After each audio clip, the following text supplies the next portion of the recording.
안녕 얘들아. 수업 시간 학교에서 보호 모형에 대해서 공부를 했었고, 오늘은 현대의 원자 모형에 대해서 배워보겠습니다. 현대의 원자 모형은 보호가 가지고 있는 문제점을 해결하기 위해서 나왔겠죠. 그래서 보호 모형의 한계를 먼저 살펴보면, 보호는 어디에만 적용된다 그랬었지? 보호 모형은 수소에만 된다. 그래서 전자가 두 개 이상인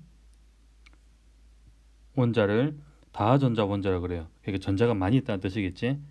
전자가 두 개 이상인 다전자 원자에서는 보호의 모형을 가지고 설명할 수가 없었어요. 스펙트럼 수업 시간도 살짝 말했지만 전자 간의 간섭과 반발력과 이런 것들이 너무 복잡하게 작용하기 때문에 다전자 원자의 선 스펙트럼에서는 보호 모형 설명할 수가 없더라. 그래서 그 이후에 나온 게 현대의 원자 모형이에요. 보호까지는 발견한 사람이 나오는데 현대 원자 모형은 현대 과학 기술로 인해 가지고 원자 모형을 규명했기 때문에 특정한 사람 이름이 들어가진 않아요. 이해되죠? 그래서 현대 원자 모형에서는 어떻게 나타내냐? 전자가 발견될 확률으로 나타낸다. 무슨 뜻이냐면 마저 하고 갈게요. 전자가 발견될 확률로 나타내 가지고 전자구름 모형이라고 나타냅니다. 전자구름 모형이라고 나타낸다. 어떤 뜻이냐면 원자핵이 이렇게 있어요.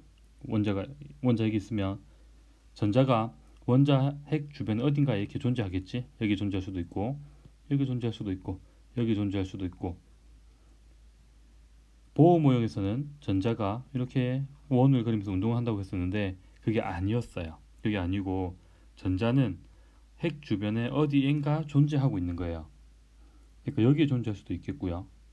그 다음에 여기 존재할 수도 있겠고, 여기 존재할 수도 있겠고. 그래서 존재가 가능한 모든 곳에 전자를 다 나타내면 이렇게 원자핵 주변으로 해가지고 이런 식으로 막 전자가 존재할 수 있는 곳이 막 생기겠지. 이러한 전자가 존재할 수 있는 지점을 다 나타낸 거를 현대 원자 모형이라고 하는 거예요. 그러니까 보호 모형은 조금 다르지. 보호 모형에서는 원자핵이 있으면 전자가 이 궤도 껍질을 따라 가지고 이동을 할 것이다. 그래서 여기 에너지의 출입에 따라 가지고 전자가 전이가 되고 이렇게 된다고 배웠었는데 그게 아니었어요.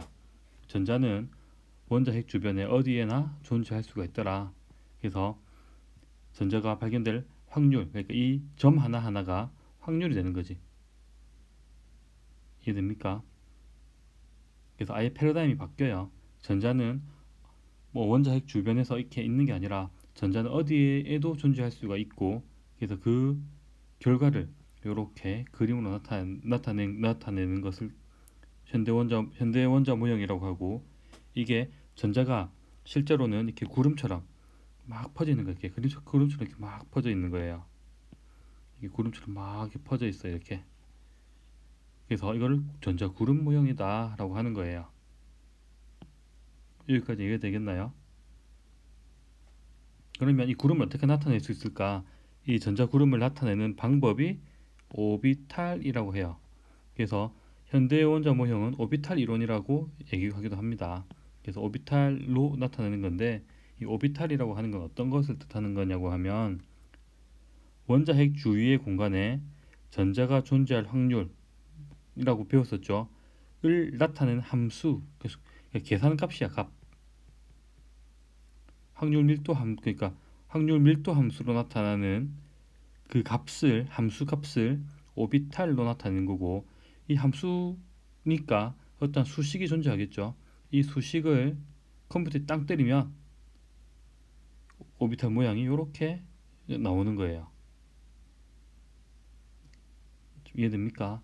그러니까 지금 현대 모형에서는 모든 전자가 특정한 부분에 특정한 곳에 존재할 거라고 하는 그러한 것을 이제 알게 되었고, 그것을 함수 값으로 나타내었다. 그런데 이 오비탈을 살펴보니까 여러 가지 모양으로 나뉘는데, 여러 가지 모양이 나타나는데 그 중에 가장 대표적인 게 s 오비탈, 뭐 p 오비탈 이런 것들이 있어요. d 오비탈, f 오비탈 이런 것들이 있어요. 이건 조금 이따 하기로 하고요. 아무튼 이렇게 오비탈로 이제 전자를 나타내는데, 이 오비탈을 나타내는 방법이 두 가지가 있어요. 하나는 전밀도 그림이고요. 또 하나는 경계면 그림이에요. 전밀도 그림은 뭐냐면 점으로 나타내 가지고 밀도를 나타내는 거야. 점으로 밀도를 나타낸다는 거야. 그러니까 점이 많이 찍혀 있으면 밀도가 높은 거고요. 점이 적게 찍혀 있으면 밀도가 낮은 거겠죠. 그러면 여기서 봤을 때, 그림에서 봤을 때 이 가운데 부분, 여기 부분은 점이 아주 많이 찍혀 있지. 밀도가 높을 거고요. 반대로 요 바깥 부분은 밀도가 낮죠. 그래서 이 밀도에 따라 가지고 전자가 발견될 확률이 높다 낮다를 나타내는 것을 전밀도 그림이라고 하는 겁니다. 이해되죠? 그런데 우리가 수업 시간에 이걸 막 매번 다 그릴 수가 없겠지. 그렇죠? 그래서 나타내는 방법이 경계면 그림이라고 하는 거예요. 경계면 그림은 어떤 거냐면, 요 전밀도 그림이 여기 왼쪽에 다시 봅시다. 요만큼 이렇게 특정한 부분을 잘라가지고 이렇게 만들어내는 거예요. 자른다는 표현이 좀 이상하긴 하지만, 그래서 경계면 그림은 뭐냐면 전자가 존재할 확률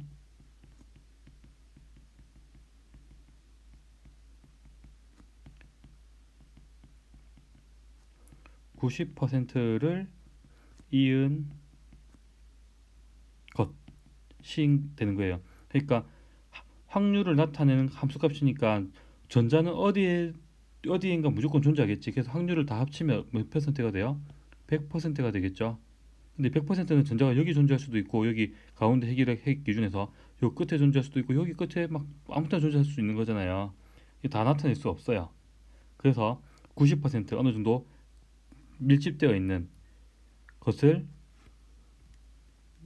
모아서 만든 그림을 경계면 그림이라고 하고, 실제 이제 경계면 그림을 더 많이 쓰는 거예요. 그러면 오른쪽에 공간에서 한번 볼게요.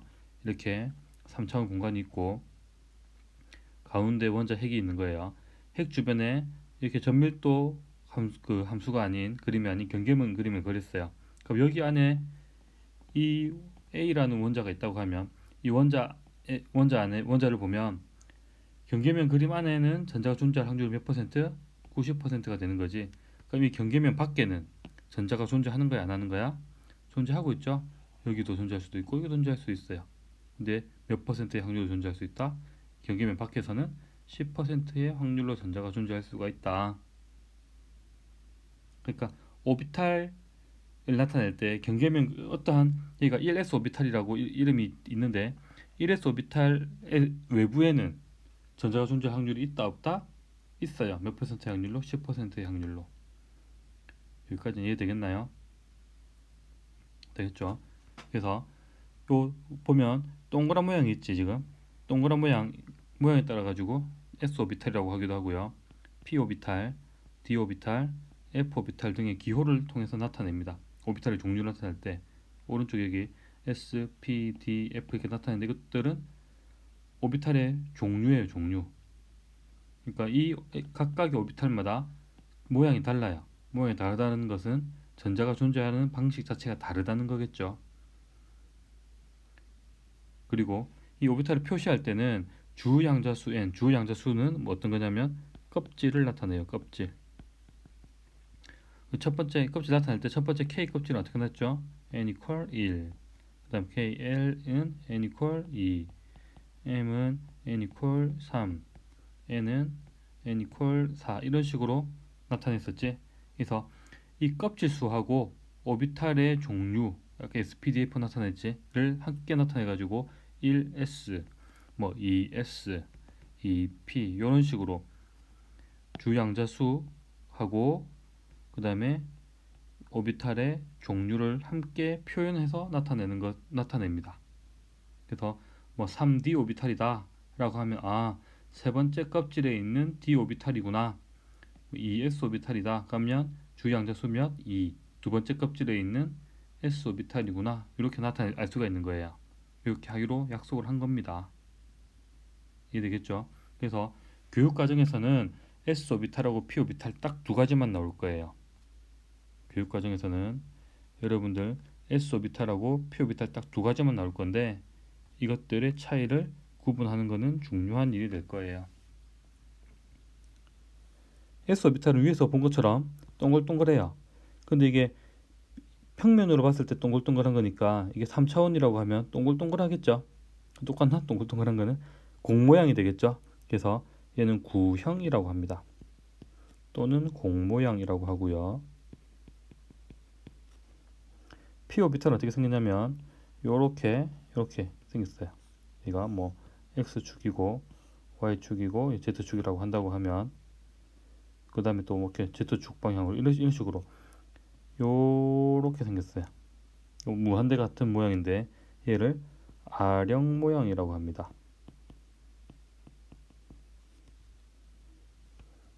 이거 조금 지워볼게요. 오른쪽에 다시. 잠깐만.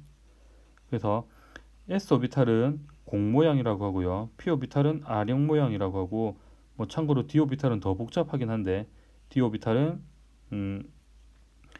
크로버 모양 이렇게 D 오비탈은 요렇게 이런 식으로 생겼어요. 오비탈 하나 자체가 크로버 모양이라고 하는데 이건 몰라도 되고요. S 오비탈하고 P 오비탈 비교해 볼게요. S 오비탈은 이렇게 공간이 존재한다고 하면 공의 공 요렇게 공 모양을 가지고 있는 거고요. 그 다음 P 오비탈은 이 축이 있다고 하면 PX 오비탈은 요렇게 생겼어요. 색깔을 좀 다르게 할까? 이런 식으로 아령 모양처럼 생겼어요. 여기 안에 전자가 존재할 확률이 몇 퍼센트? 90%가 된다는 뜻인 거예요. 그 다음에 S 오비탈은 여기에 전자가 존재할 확률이 90%가 되는 거고. 여기까지 이해했나요? 그럼 봅시다.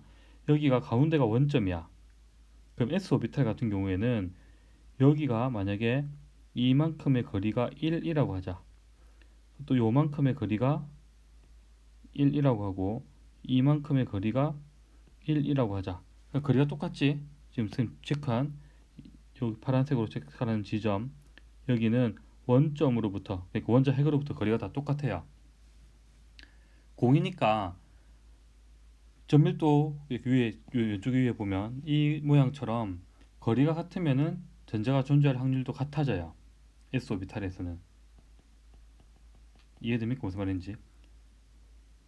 어느 방향이든 전자가 존재할 확률이 같아지는 거니까 이게 공 모양처럼 생겨났겠죠. 그럼 얘는 거리만 같으면은 전자가 존재할 확률은 같죠. 그러니까 방향에 영향을 받는 거야, 안 받는 거야? 안 받는 거지. 요렇게 되든 요렇게 되든 또 이렇게 되든 이 1이라는 거리만 똑같아진다고 하면 전자가 존재할 확률은 같다. 그래서 방향의 구애를 받지 않기 때문에 방향성이 없다라고 하는 거예요. 방향성이 없다라는 뜻은 뭐냐면 같은 거리에 있으면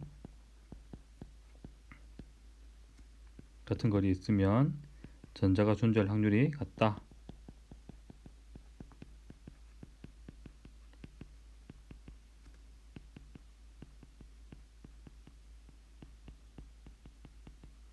라는 뜻이에요. 그런데 P 오비탈 봅시다. 원자 핵이 있어요. 축 방향으로는 같은 거리에 있으면 전자가 존재할 확률이 같을 거예요. 그런데 다른 방향으로 갔으면 여기 요 빨간 지금 색칠한 지점, 요 색칠한 지점 거리가 같다고 하더라도 오비탈 안과 오비탈 바뀌기 때문에 전자가 존재할 확률이 달라지겠지. 그럼 이 P 오비탈 같은 경우에는 축 방향으로는 동일하지만 나머지 방향으로 갔을 때는 뭐 이런 식으로 오고 이런 식으로 갔을 때는 전자가 존재할 확률이 달라지죠. 그러니까 이거는 방향에 따라 가지고 전자가 존재할 확률이 달라지니까 방향성이 있다라고 표현하는 거예요. 좀 풀어 써보면 같은 거리에 있더라도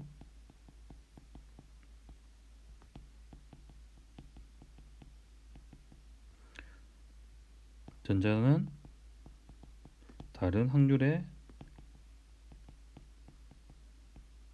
존재한다. 이렇게 나타낼 수 있겠지. 이해됐나요? 그래서 S 오비탈하고 P 오비탈은 이렇게 구분을 하면 됩니다. 전자가 존재할 확률이 같다. 그러면 방향성이 없다. 이렇게 나타내는 거고요. 방향성이 있다라고 하면 같은 거리에 있더라도 전자는 다른 확률로 존재할 수가 있다. 이렇게 나타내는 겁니다. 됐죠? 그래서 s 오비탈에서 전자가 존재할 확률을 보면 여기가 원자 핵이야. 핵으로부터 거리가 지금 점점 멀어지고 있는 거지.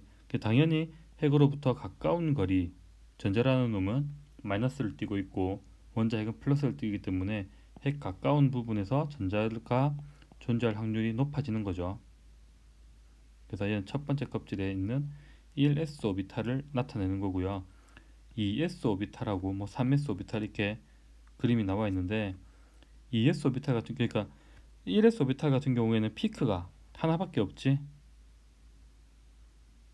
그리고 그런데 2s 오비탈 같은 경우에는 두 개가 이렇게 나타나요. 근데 실제 2s 오비탈 구분하는 방법은 요 피크를 보는 게 아니라 전자가 존재할 확률이 제로인 지점 존재하지. 전자가 존재할 확률이잖아, 세로축이. 근데 보니까 그래프를 보니까 이게 0인 지점이 존재해요. 전자가 존재하는 확률이 0인 지점이 한 개가 존재하지. 이러면 얘는 2s 오비탈이 되는 거예요. 그래서 3s 오비탈 몇 개? 두 개가 생기겠지. 그래서 이 지점을 뭐라고 하냐면 마디라고 해요. 노드라고 하는 마디가 존재하더라. 두 번째 껍질부터는. 그럼 쌤 왜 그래요? 이거는 계산값이에요. 계산값. 확률로 나타내는 함수값이기 때문에 이걸 딱 때려내으니까 이렇게 나온 거예요. 왜 그러냐고 물으면 안 됩니다. 무슨 말인지 알겠죠? 그래서 이렇게 s 오비탈에서 전자가 존재할 확률까지 한번 살펴봤습니다. p 오비탈도 봐야 되겠죠? 그래서 p 오비탈 같은 경우에는 이렇게 x축 방향으로 존재하고 있으면 얘를 px 오비탈이라고 하고요. y축 방향으로 이렇게 R형 모양이 펼쳐져 있다. 그럼 py 오비탈이라고 그러고 또 z축으로 이렇게 되어 있다가 pz 오비탈이라고 하는 거예요. 안 어렵죠? 그래서 이 p 오비탈을 다 합치면 축상에 요렇게 요렇게 요렇게 요렇게 요렇게 아니지 이렇게 합칠 수 있을 거예요. 이게 p 다 합치면 p 오비탈이 되는 거고요. 됐죠? 전자 껍질에 따른 오비탈의 종류와 수 이거는 다음 시간에 할게요. 다음 시간에 쌤이 교재에서 좀 빼먹은 부분이 있어가지고 요거 하면서 어, 주양자수, 그 다음에 방위양자수, 그 다음에 자기양자수, 스핀 양자수 요게 대한 개념도 중요하거든요. 그래서 요것까지 같이 해가지고 설명을 하고 오비탈을 좀 마무리하겠습니다. 강의는 끝났는데요. 오비탈이 좀 뭔가 이해가 될 듯 하면서도 뭔지 모르겠고 알 것 같으면서도 좀 짜증나고 막 그런 영역이에요. 그러니까 이게 오비탈이 어떠한 과정을 통해 가지고 결과를 얻은 값이 아니고 현대 과학 발전에 따라 가지고 딱 드러나 버린 거예요. 그래서 설명하기가 좀 애매한 부분이 상당히 많은데 다음 시간 다음 주 월요일이죠. 그러니까 월요일 날 이 수업 듣고 그 전자 껍질하고 그다음 너희들이 뭐 첫 번째 껍질에는 전자가 두 개 들어가고 두 번째 껍질에는 전자가 8개 들어가고 막 그런 내용하고 연결시켜가지고 이해를 하다 보면 아 이게 이 내용이었구나 라는 걸 알 수가 있을 거예요. 그래서 오늘은 간단하게 복습하면 s 오비탈하고 p 오비탈만 알면 돼요. 오비탈이라는 것의 의미하고 그래서 현대의 원자 모형에서는 오비탈은 전자가 발견될 수 있는 확률을 나타낸 함수다. 전자는 어디에도 존재할 수 있다. 원자 핵으로부터 우리 뭐 전자를 저기 무한대 껍질까지 보내고 한다고 막 그렇게 했었잖아. 그러니까 무한대에도 존재할 수 있는 거예요. 아주 낮은 확률이지만 여기도 존재할 수 있고 여기도 존재할 수 있고 엄청나게 많이 존재할 수 있다. 이거를 전밀도라고 나타냈고요. 그다음 이거 중에 다 나타낼 수 없으니까 90%를 나타냈다. 이거를 경계면 그림이라고 한다고 했었고 이 경계면 그림에 가지고 있는 이제 오비탈 중에서 이제 s 오비탈, p 오비탈에 대해서 살펴봤어요. 그래서 방향성이 없고 얘는 방향성이 있더라. 이해했죠? 그래서 동그란 모양, 아령 모양 이렇게 수업을 했습니다. 좀 잘 들어보고요. 이해가 안 되겠지만 이해가 되면 제일 좋고요. 그러니까 받아들이는 영역이에요. 여기는 월요일 날 봅시다. 안녕.